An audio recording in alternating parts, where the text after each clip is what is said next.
বাইরে আপনি যত শক্তিশালী হন না কেন, যত বড় প্রভাবশালী হন না কেন,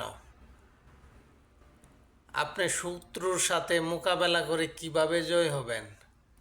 আপনার ঘরে যদি শত্রু থাকে আর সেই শত্রু যদি আপনার শত্রুর সাথে হাত মিলিয়ে থাকে, ঠিক তেমনই হয়েছে ইরানের আয়াতুল্লাহ কামিনী। আর না হয়তো আমেরিকা ইসরায়েল কিভাবে এত টার্গেট করে তাদেরকে মেরে ফেলে। আপনারাই বলুন, আমরা মুসলিম জাতি কি রকম জাতি, ঘৃণাজনক। ঘরের ইঁদুরে বেড়া কাটলে সেই ঘর কখনো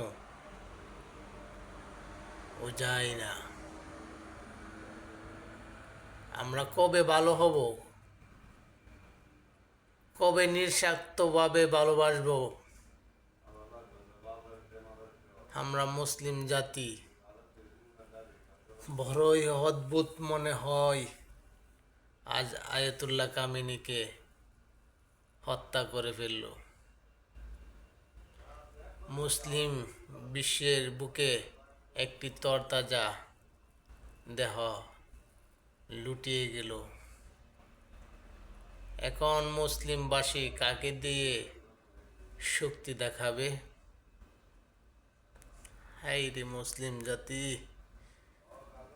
কি আর বলবো তোমাদেরকে।